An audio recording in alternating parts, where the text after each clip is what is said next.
Alors, j'ai préparé un test que j'aimerais lire, si tu me permets. Avec tout le plaisir. Merci, mon grand-oncle. Là, alors, le président de la République, son Excellence Elhadj Alassane Ouattara, voie nationale, internationale. Alors, sans doute, marque, marque son empreinte dans la politique nationale. Il continue de convaincre et de transformer adversaires et ennemis en partenaires et même en partisans inconditionnels. C'est la marque d'un grand homme qui est au-dessus de la mêlée. On peut citer un exemple, M. Hachi Patrick, ex-PDCI, M. Adjoumani, ex-PDCI, M. Aoussou Chano, ex-PDCI, et même encore l'un de ses ennemis farouches sur la toile qui était le sieur Denis Pacheco. Le leader du RDR est devenu le grand maître incontesté de l'échiquier politique en Côte d'Ivoire. Cependant, force est de constater que le chantier de la justice reste encore approximatif, car au nom de la stratégie et de la conquête politique, nous constatons des manquements graves à l'état de droit à travers des passe-droits aux hommes politiques. Sinon, comment comprendre que la première victime est le symbole même de l'injustice, ethno-nationaliste, ne peut à son tour rendre justice. Cela doit changer car nous sommes pris dans un piège. Mon grand-oncle, c'est un test que j'ai préparé pour toujours revenir sur l'excellent homme politique que le grand maître est, mais sur le fait que au niveau de la justice, vraiment, on reste encore en attente et on reste même, je dirais, par moments très déçu de souvent certains agissements, de certaines actions voilà, qui sont basées plus sur la stratégie politique et la stratégie de reconquête politique et du pouvoir au détriment de la justice. Quand on voit des personnes qui ont tué, quand on voit des gens qui ont créé des articles 125, quand on voit des personnes gravatées, des personnes qui sont maladement et qui sont mentalement aliénées, qui aujourd'hui viennent nous faire encore, après avoir tué les Ivoiriens, viennent nous faire encore nous tenir des discours de coups communs. Vraiment, je pense qu'il faut qu'on soit un peu plus sérieux et plus conséquent que cela. Et nous ne méritons pas ça parce que chacun de nous a une connaissance ou un parent qui a été victime de cette barbarie-là qu'on a connue. Et voilà un peu mon cri de cœur à ce sujet-là, si tu as quelque chose à rajouter, mon grand-oncle. J'allais d'abord te dire merci pour ce que tu as dit et surtout merci pour le texte même que tu as écrit parce que sans le savoir peut-être au-delà, j'ai senti comme ça que tu as cité des noms de personnes qui sont venues pratiquement dans le combat d'Alassane Ouattara, mais qui sont devenus des symboles de référence. Tu as parlé de Patrick Hachi, tu as parlé d'Adjoumani, tu as parlé aussi du président de la Aoussou Jano. Mais ces gens-là, tu as fait le texte en faisant du comparatif, mais ça m'amène aussi à me poser la question, pourquoi tu n'as pas cité ceux qui disent que depuis la période du pré-cambrien, ils sont à côté d'Alassane? Ça veut dire que vous êtes à côté de la source d'eau, mais vous êtes en train de mourir de soif. Mais regardez, les Patrick Hachi aujourd'hui utilisent Alassane. Quand je regarde des gens comme les choses, comme on appelle le président du directoire, comment il s'appelle déjà là, Kone Wasena. Quand je regarde des gens comme le Touré Mamadou, quand je regarde des gens comme les Gaoussou Touré, tellement vous ne valez rien. Regardez des gens, eux ils étaient dans PDCI. Eux là, RHDP on a créé ça en 1995 si je ne m'abuse. Leur RHDP, ils ont créé ça à Paris, je crois bien que c'était en 95, si je ne m'abuse. Je peux me tromper de la date. Mais non, je crois que non, c'était pas en 95. Non, pardon, pas en 95, en 2005. 2005, voilà, c'est ça, 2005, voilà. Et donc, voyez-vous, comment des gens qui sont venus dans quelque chose viennent, eux arrivent à se polir et à briller davantage que vous. Vous devez vous asseoir pour vous dire que vous êtes des échecs. Ah non, ça fait 32 ans qu'on est avec Alassane Ouattara. Mais dans 32 ans, là, tu n'as rien appris. Dans 32 heures qui sont venus, qui ont fait 6 mois là, 6 ans là, et ils ont appris plus que toi. Et regardez leur détermination dans le travail. Regardez aujourd'hui le respect que ces personnes inspirent. Vous pensez que la Côte d'Ivoire, ça serait une histoire de famille, parce qu'on connaît Ouattara, parce que non. La Côte d'Ivoire est plus grande que ça. La Côte d'Ivoire a véritablement besoin d'hommes capables de poursuivre la logique du président. Et c'est très important.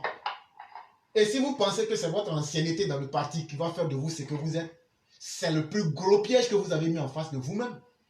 Et c'est pourquoi je prends un monsieur comme par exemple, comment il s'appelle déjà, là, le maire de Yopougon.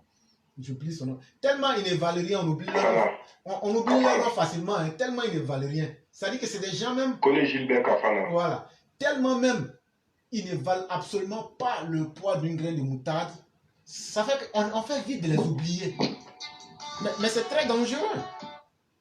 Mais c'est extrêmement dangereux. Ça veut dire que votre vie n'a servi à rien. Votre longévité, votre temps passé auprès de la Sainte Ouattara ne vous a servi à absolument rien. Et c'est ce que ce texte-là me rappelle. Quand je vois aujourd'hui que c'est d'autres personnes qui sont venues et qu'on cite aujourd'hui avant vous, ça doit aussi vous interpeller, vous amener à réfléchir. C'est ce que j'allais ajouter. Merci, mon grand oncle. Bon, pour finir avec ce texte, moi, je veux dire à travers ce texte, je comprends un peu aussi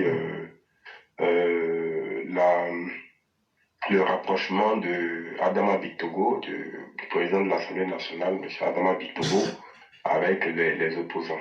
Je pense qu'aujourd'hui, c'est par rapport à la stratégie des élections législatives municipales qui est à venir. Voilà, c'est une bonne stratégie si on regarde sur le plan politique. Voilà. En même temps aussi, je veux dire, on ne peut pas non plus empêcher les gens d'avoir des stratégies politiques de reconquête, des bastions de l'opposition.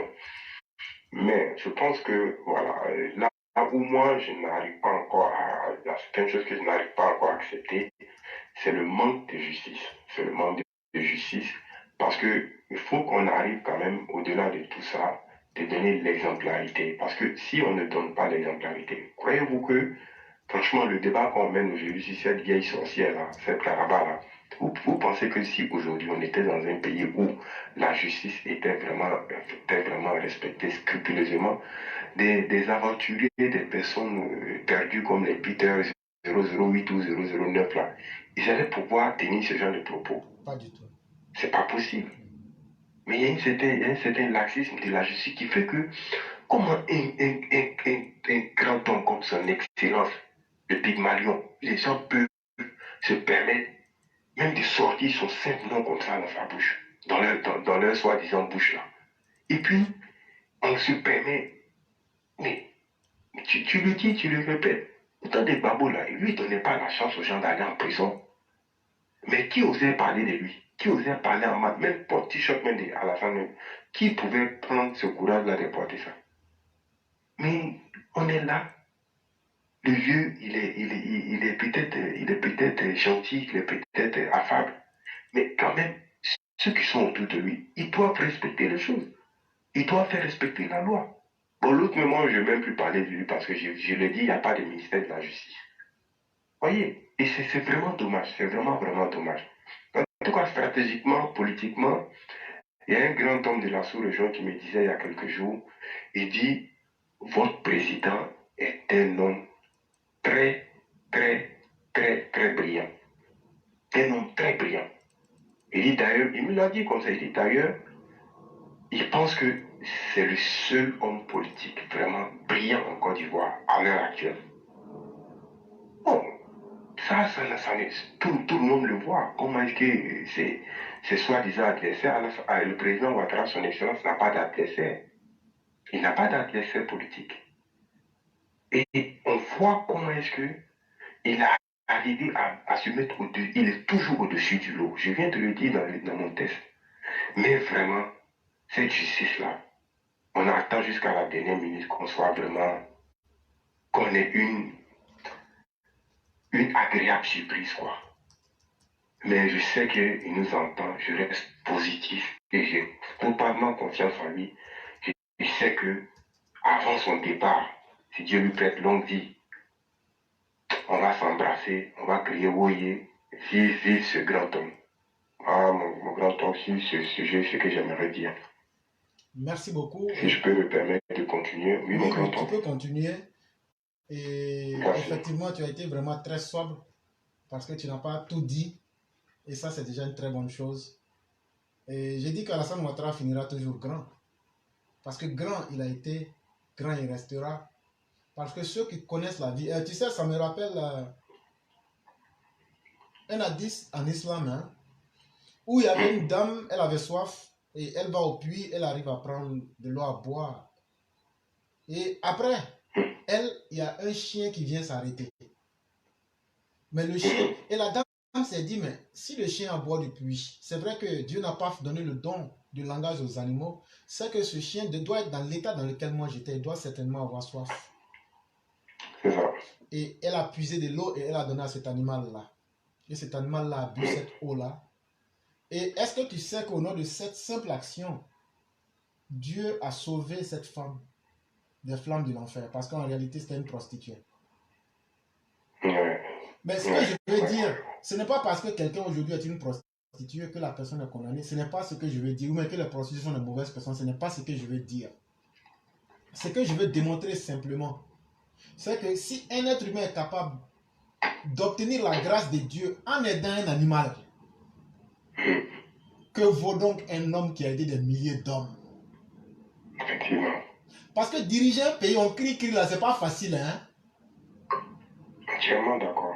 Diriger un pays là, frère, il y a beaucoup qui crient. C'est le bon côté, nous on voit. Mais le côté difficile là, quand on te met là-bas, là, c'est pas seul qui connaît.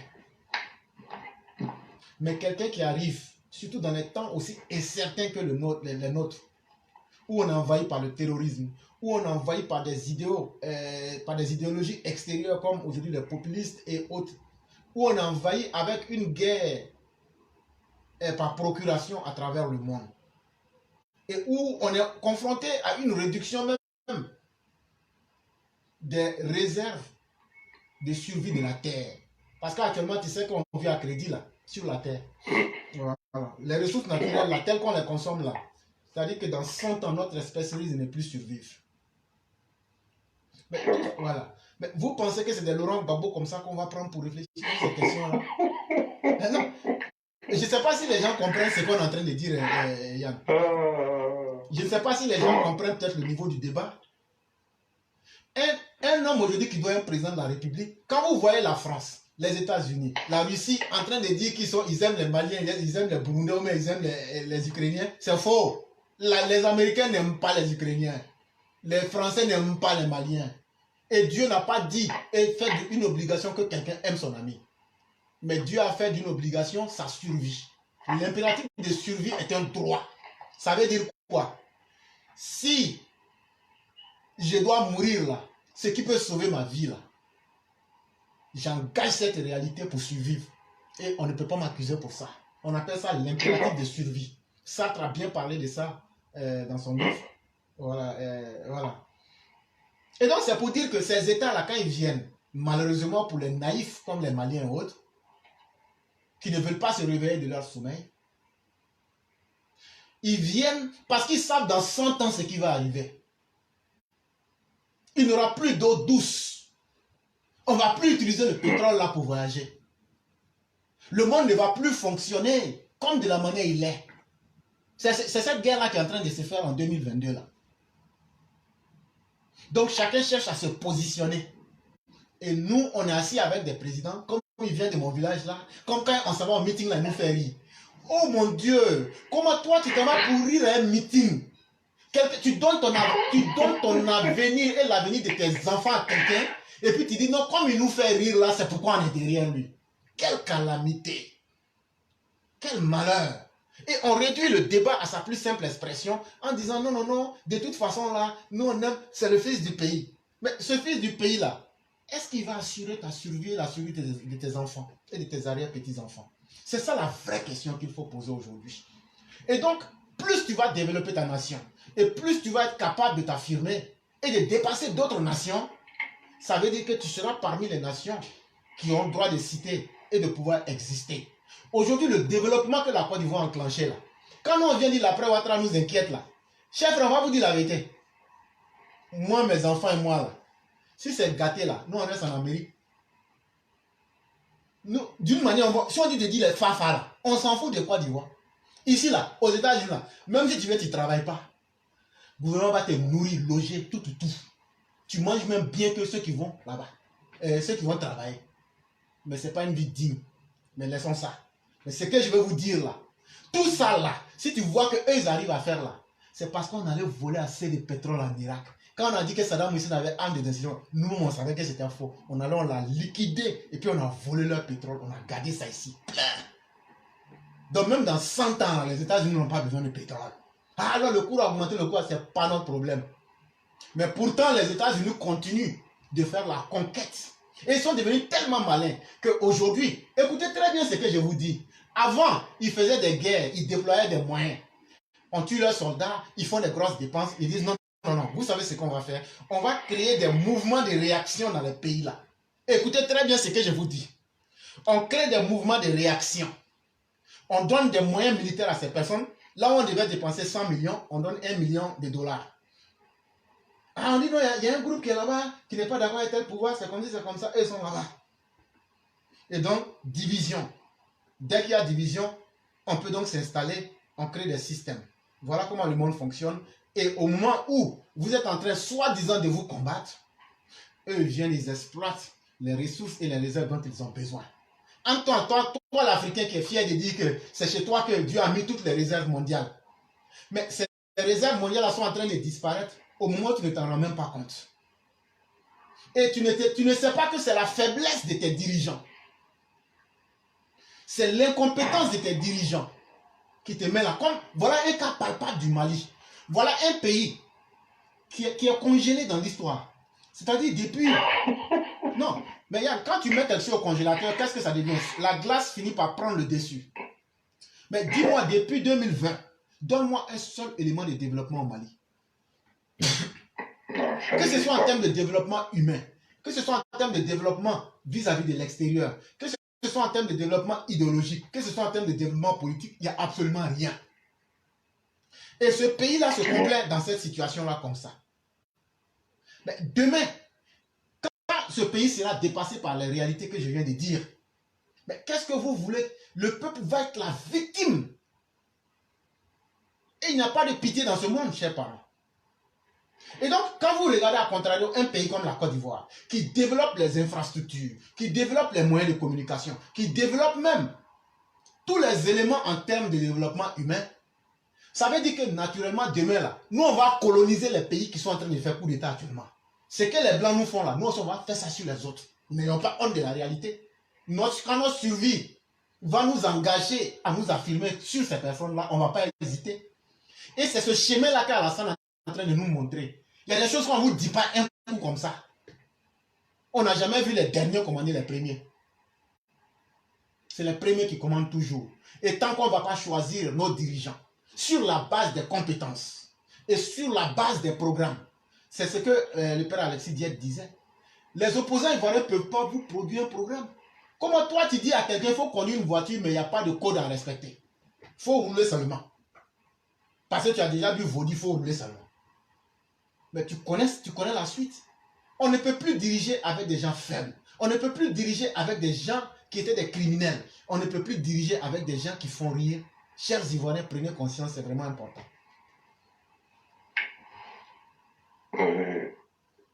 Mon grand, je peux intervenir? Oui, vous pouvez parler.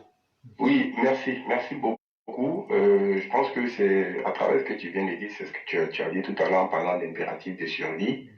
Dans je crois l'être et le néant de Sartre. L'être et le néant, oui. Mon grand-oncle, tu sais, on ne s'offusque pas de voir un lion manger une biche. Pas du tout. Parce que, exactement, c'est de ça qu'il s'agit. Il s'agit de l'impératif de survie du lion. On peut dire, ah, la pauvre biche, elle va mourir. Oui, mais le lion, s'il ne la mange pas, il meurt. Donc, on est dans cette configuration de monde dans lequel on est. Et merci de nous avoir fait comprendre que les grandes puissances quand ils viennent pas pour nos beaux yeux. Ils n'ont rien à foutre de nous. Ils viennent simplement pour leur intérêt. Quand on voit des gros investissements que les Chinois font en Afrique, c'est pas parce qu'ils aiment les Africains. Mais derrière ces gros investissements, on ne nous dit pas ce que nos gouvernements donnent en retour à ces gens-là. Non, il faut dire simplement, C'est comme ça. il faut dire ce que nous perdons. Là, au moins, les gens comprennent. Exactement, c'est ça, c'est que nous perdons. Exactement, c'est cela. Donc, en gros, et puis, c'est qu'on oublie, mon grand-oncle, quand ces gens-là veulent venir là, en Afrique, là, ils prennent le temps d'étudier, avant même de venir en Afrique, ils connaissent déjà la mentalité de nos dirigeants. Mais ce n'est pas un fait nouveau, Yann. J'ai déjà lu le manifeste de l'Église catholique quand elle devrait venir en Afrique. Surtout au Congo, on a déjà, voilà. Ils ont expliqué que non, l'objectif des religions, là, c'est pas pour venir nous enseigner Dieu. C'est d'utiliser les livres là pour nous conditionner et pouvoir agir sur nous et rentrer dans le continent pour atteindre des objectifs commerciaux, mercantiles et autres. Ça, c'est clair. Ça, il faut qu'on soit d'accord pour ça. Vous pensez que les Occidentaux, il a écrit dans la Bible sur tes gifs sur la joue droite, il faut donner la joue gauche. Et vous pensez que les Américains vont donner la joue gauche? Vous pensez que les Français sont prêts à donner leur joue gauche? Et donc, pourquoi eux vont vous enseigner ça? Pourquoi eux vont vous enseigner que non, il faut tout accepter et quand tu vas mourir, tu rentres au paradis comme chez les musulmans? Mais avant d'aller au paradis, là, Dieu même a fait de cette terre un paradis. Parce que Adam et Ève, là, eux, ils étaient sur cette même terre-là. Quand ils ont bien géré leur système, là, Dieu a appelé cette partie-là le paradis. Donc, arrêtons de mentir aux gens pour leur dire non, il faut accepter tout. Quand tu vas mourir, tu vas aller retrouver peut-être les houris. C'est comme ça que les musulmans appellent, qu'ils ont des femmes là-bas, quelque part là-bas, qui vont aller trouver ça. Oui, ce n'est pas vrai. Le Coran, là, est venu dans un style, il est bien écrit que nous avons révélé le Coran dans un langage facile, l'arabe. Parce que le prophète même là, c'était un arabe. Donc, c'est une métaphore qui était liée à un temps et à une circonstance bien précise. Si le Coran était descendu dans une zone de forêt, le langage serait différent. Parce que l'idéal d'un homme de forêt, l'idéal d'un homme de savane, comme l'idéal d'un homme de désert ne sont pas les mêmes. Quelqu'un qui est dans le désert, là, même pour trouver une source d'eau, c'est déjà un problème. Quand déjà l'eau même est déjà même un paradis pour cette personne-là. Est-ce que ça c'est la même chose pour quelqu'un qui est dans la forêt, dans la savane? Et donc si tu lis le Coran bêtement, littéralement, tu auras tout perdu. Et ceux qui s'attendent à un paradis, quand je vais mourir, je vais aller là-bas, là, et puis je vais bien vivre. Mais tu te trompes. Donc ce que toi tu ne faisais pas sur la terre, là, c'est ton paradis, comment on va appeler ça, dans tes visions, là. C'est là-bas que tu vas aller boire l'alcool. Donc ça veut dire que tu as un Dieu qui est con. Toi, ton Dieu te dit, pour que toi tu sois parfait sur la terre, là, pour que lui t'aime, là, il ne faut pas boire l'alcool. Mais il te dit, quand toi tu vas finir de mourir, là, lui va te récompenser avec l'alcool. Mais ça, c'est quel Dieu bête, ça? Ou bien, toi, ton Dieu, là, c'est quand tu vas mourir, il va aller t'interroger en arabe. Ah, c'est qui ton Dieu? Hein, tu croyais en quel prophète? Hein, bon. Stupidité. Dieu s'en fout de tout ça. Moi, Dieu me parlera dans ma langue. Le vrai Dieu, qui est une entité neutre, connaît les réalités de chaque être humain mieux que lui.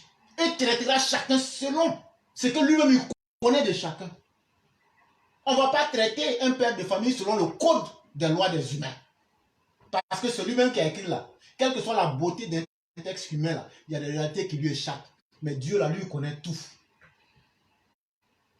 Et tout le temps, me dit que moi, mon Dieu, là, va venir me parler dans la langue arabe. Arrêtez de vous sous-humaniser. C'est plus grave encore chez les musulmans. Et ils pensent que si tu ne t'habilles pas, tu ne laisses pas ta barbe, ou même que tu ne te mets pas dans le... Ça finit, c'est pas bon. Et donc tout ça là, c'est à nous-mêmes de faire ces combats-là, de changer.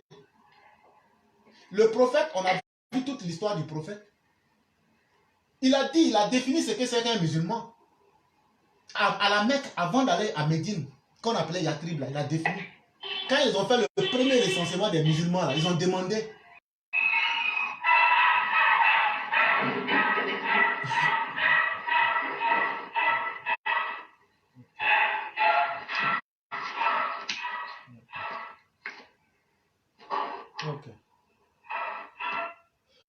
Et donc, comme ça, ils ont demandé, mais qui sont ceux-là, ces vrais musulmans, ou même ces personnes musulmanes qu'il faut bien répertorier? Il dit, ben, si tu vois quelqu'un qui est en train de faire quelque chose qu'un musulman doit faire, tu l'enregistres. Si toi-même tu vois quelqu'un et puis tu sais que c'est un musulman parce qu'il y a des signes qui ne trompent pas, ben, tu l'enregistres comme un musulman. Et ainsi de suite. Mais c'est vous aujourd'hui qui venez dire aux gens qui ne sont pas musulmans. Si tu ne ressembles pas à un arabe qui n'est pas musulman, continuez. Ne cherchez pas à vous affirmer. Ne cherchez pas à vous comprendre. Ça ne va pas vous rater quand les autres vont vous écraser pour vous esclavagiser. Et ça, je vous ai déjà dit ici. Si on ne se méfie pas, là, il y aura encore un deuxième esclavage, une déportation des Noirs. Ceux qui sont en train de crier là, ils vont vous déporter encore. Vous allez devenir pire que Kunta Kinte. Ça aussi, il faut qu'on vous prévienne là-dessus. Et donc, Yann, je te repasse la parole.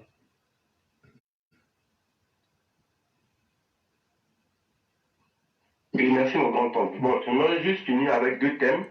Voilà, c'est le premier thème, enfin le deuxième thème. J'aimerais juste avoir ton avis sur ça. Je veux juste, parce que, voilà, que tu nous as tes lumières là-dessus. Alors, c'est concernant le partenariat public-privé. Donc, j'ai nommé le premier point, le partenariat public-privé ou la, excuse-moi, partenariat public-privé en Afrique ou la prédation des biens de l'État par une poignée d'oligarques tropicaux. Qu'est-ce que tu peux en dire là-dessus? Tu sais, souvent, la meilleure explication n'est pas dans les mots, mais dans les faits. Et ce que tu viens d'expliquer là, pour bien comprendre ça, il faut tourner les yeux vers la Russie, où des gens, se disant privés, se sont accaparés. C'est eux qu'on appelle les oligarques. C'est-à-dire ceux qui ont utilisé les moyens de l'État pour devenir forts et qui les ont mis sous leur propre contrôle. Et pour bien comprendre les conséquences, c'est eux qui dirigent aujourd'hui la Russie avec Vladimir Poutine. Et quand on essaye d'aller plus loin dans ces contextes-là, ça nous donne l'exemple palpable qu'on vit aujourd'hui en Russie, où c'est peut-être 12 personnes qui ont l'économie du pays et qui décident de tout. Et c'est peut-être là que j'allais donner comme définition pour ceux qui veulent apprendre davantage. Ils pourraient peut-être regarder vers sur cette direction-là pour mieux comprendre. Ok, merci mon grand oncle. Je suis entièrement d'accord. Bon, le sujet est assez vaste aussi, on ne pourra pas tout détailler. Maintenant, le dernier thème, c'est gouvernance mondiale ou la révolte des nations. Qu'est-ce que tu peux dire de ça? Oui, les nations peuvent se révolter, comme vous l'avez, gouvernance mondiale, mais aujourd'hui, quand on regarde depuis la Société des Nations, c'est-à-dire après la Deuxième Guerre mondiale, jusqu'à nos jours aujourd'hui, est-ce que vous pensez aujourd'hui avec les systèmes politiques comme par exemple la globalisation, qu'on appelle en français la mondialisation, est-ce que vous pensez aujourd'hui que le monde peut avoir un avenir en dehors d'un système de gestion mondiale? Ça aussi, c'est aussi la question que moi-même je me pose. C'est vrai que les États-nations peuvent continuer d'exister, mais nous n'avons d'autre choix que de faire une fusion des idées. Si l'humanité elle-même veut survivre dans sa globalité, on doit se mettre ensemble pour éviter certaines erreurs ensemble, collectivement. Et je pense que la gouvernance mondiale, d'une manière globale, pour moi, n'est pas forcément une mauvaise chose, si elle est fondamentalement basée sur des politiques globales pour aider l'humanité. On ne peut pas accepter que ce soit 10% de la population mondiale qui ait 90% de la richesse mondiale. Est-ce que dans cette globalisation de la politique mondiale, est-ce qu'on acceptera de faire un peu de part belle aux uns aux autres? Voilà la question véritable qui se pose. Et c'est ça, c'est ce côté-là aussi qui inquiète et qui fait que beaucoup d'États se révoltent parce qu'ils se disent, nous serons donc phagocytés, nous n'allons plus exister. Et c'est ça qui fait peur. Mais si cette mondialisation, que ce soit au niveau économique et politique, se faisait avec un idéal d'aider l'humanité dans son sens le plus large, je crois qu'il n'y a rien à faire. C'est vers ça qu'on est condamné à aller. Parce qu'aujourd'hui, tout seul, on ne peut plus réussir à aller plus loin comme on pouvait se le permettre de par le passé. Ah, ok. Ben, vraiment, merci beaucoup, mon grand oncle. Ça a été un réel plaisir. Vraiment, merci. Et je vais m'arrêter là, en restant à l'écoute et dire merci à tous nos Mao et tous nos Chao. C'est à toi aussi que nous disons merci.